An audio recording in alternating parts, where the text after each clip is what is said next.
For more on today's novel, we go to famous Danish architect and chillingly cheer face floating right above mind, Bjarke Engels. Bjarke? It's a story where the plot is triggered by some form of invention, and the story unfolds as a narrative pursuit of the potential consequences cascading from this one invention. Wow, what an amazing introduction. Truly the purred happily of modern architects. Bjarke, be honest, did you even read the book? And I never had great interest in science fiction, or fiction for that matter, because I always thought that there's so much interesting real knowledge in the world. Why would you waste your time reading something that people just made up for fun? Incredible. Your mind needs to be studied, or whatever thin gristle of meat exists between those 2/4-inch pieces of cardboard. Ladies and gentlemen, because the heads on my wall refuse to read the same books as I do, I am afraid that you are going to be forced to endure yet another video of content. I can't remember which American writer it was. I heard him speak, and he said that his job is to comfort the disturbed and to disturb the comfortable. What can you do about the Danish architects? They're coming into our country, they're invading our studio apartments, they're eating our dust mites. It's sad. It's sad what they did to this once great Lebensraum.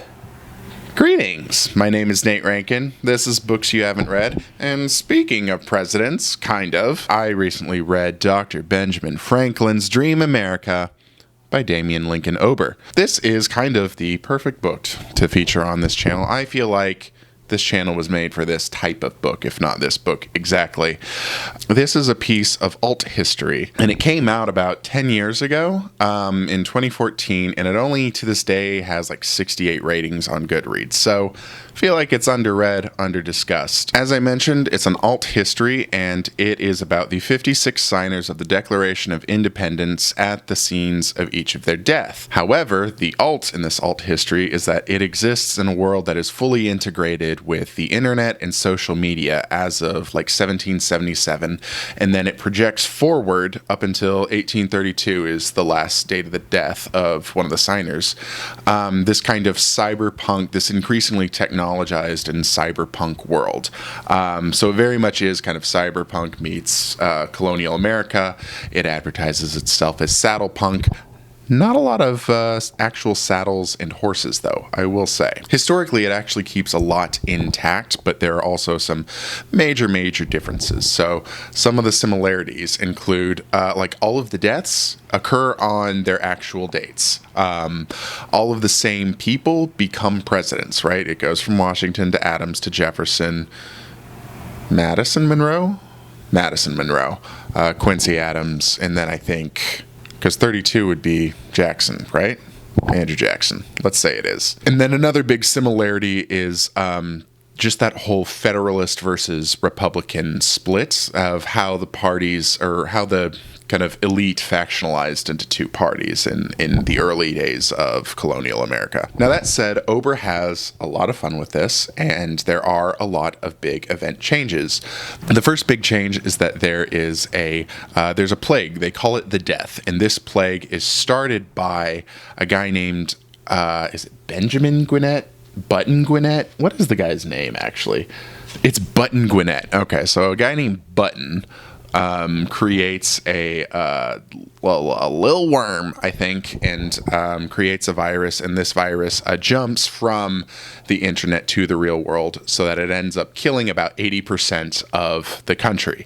I know. Absolutely insane. And what this then sort of precipitates is that, another big change, aliens visit the founding fathers, and Ben Franklin trades the country, or maybe even the world's like oil reserves, as well as all of the dead bodies, for a cure to the virus and a bunch of gold, which creates a whole huge inflationary thing. Some other big changes, Thomas Jefferson learns how to clone himself.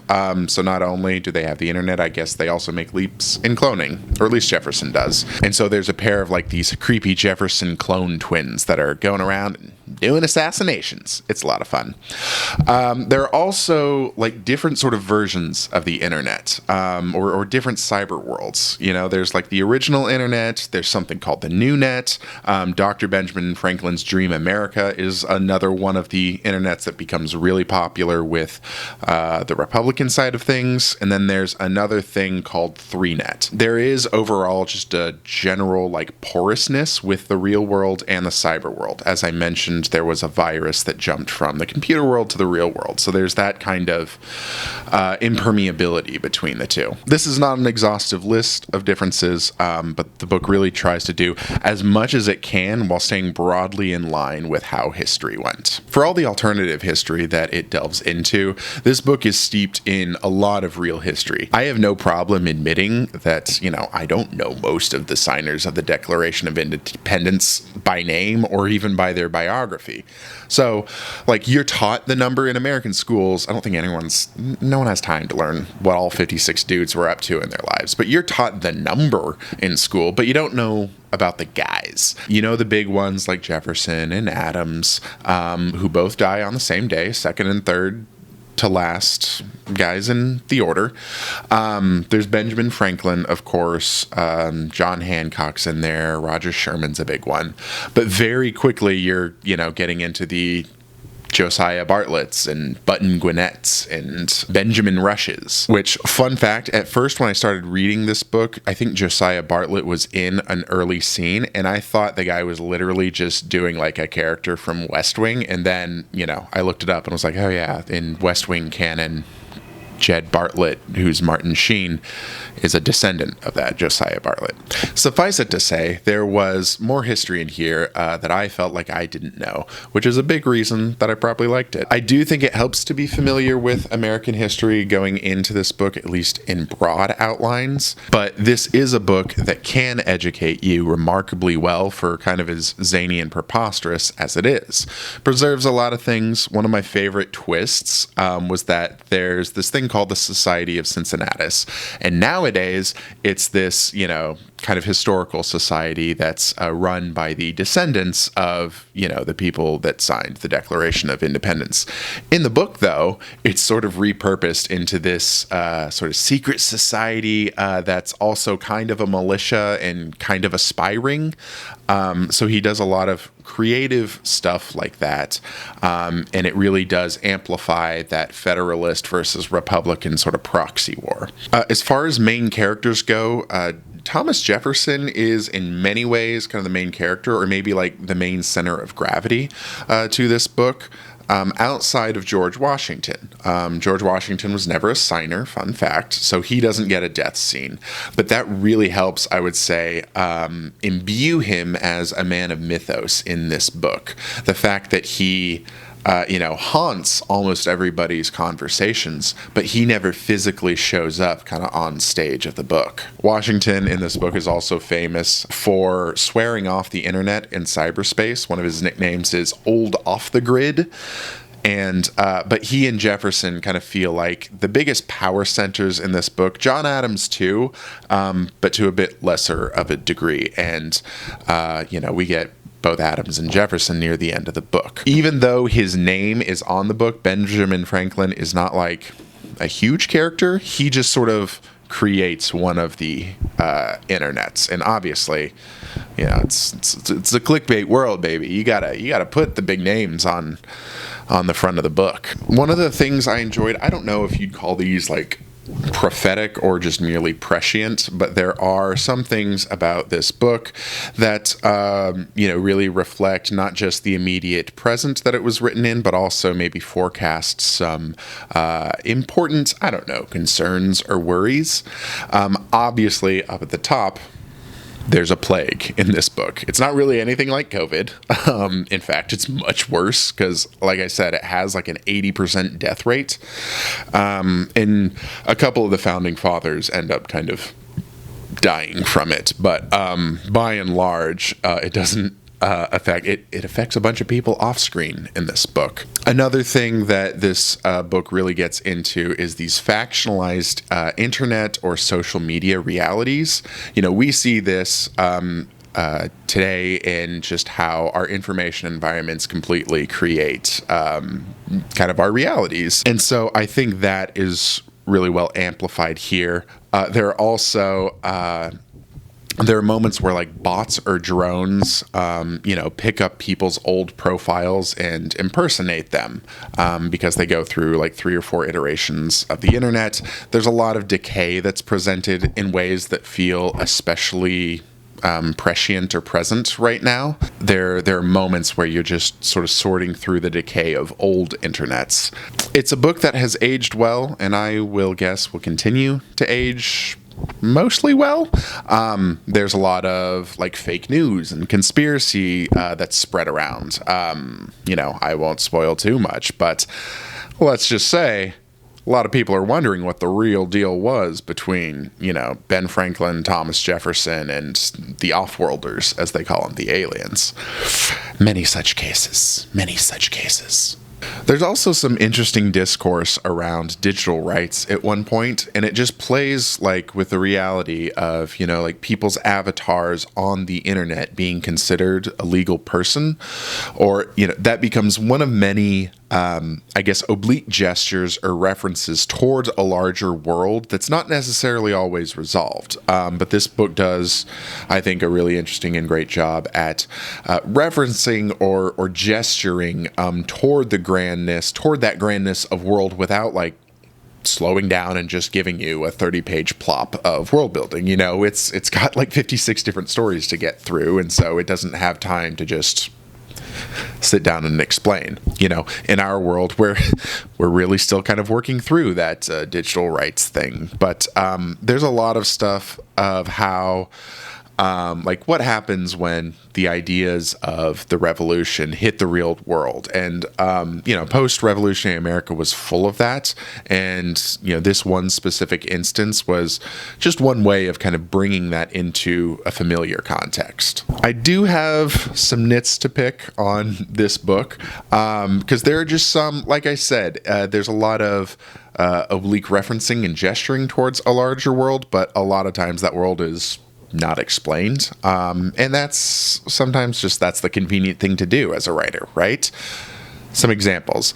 There's no explanation for how any of this technology operates. Does some company own it? Is it just like open source in the way that I guess like printing press technology was? How do you produce the energy that's required for this? Where do you get the minerals and materials? Where are you getting the lithium batteries? Or did they discover, sodium anode batteries at that time? I don't know. It's mostly just hand waved away. It's not even hand waved away. It's just there. There's not enough, like I said, there's really not enough space to kind of go on and explain it. It's a fantastical book. I get it. It doesn't need to have hard, sci-fi explanations for me, but it is just kind of very funny thinking like, okay, so like, how is all this like actually set up? Don't know. Use your imagination. Another thing that I don't know if I was surprised at this, but like slavery as a whole feels like not entirely absent, but a little weirdly absent. It feels very under-discussed and underrepresented, which I get. It's like the sort of strictures that you put on yourself when you're talking about the 56 signers of the Declaration of Independence. Slaves are not going to be, or enslaved people are not going to be the center of your storytelling. But it feels like, there's no, this is going to be a big issue coming up, starting in like the 1820s and 30s about, okay, seriously, are we doing the slave thing still?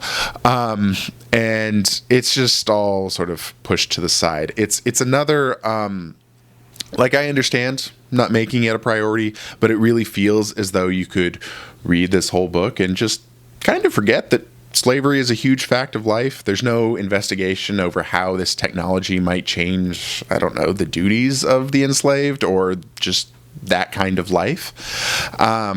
It's just another weird center of gravity in this book that's off the page, which, hey, this book has a couple of those, right? My final kind of nitpick is that there's really like no payoff with things like the oil being sold or traded to the off-worlders, because, you know, the book ends before oil out of the ground ever becomes a big fact of life. Maybe, I don't know, maybe if cloning is an option, they can just like clone a bunch of sperm whales and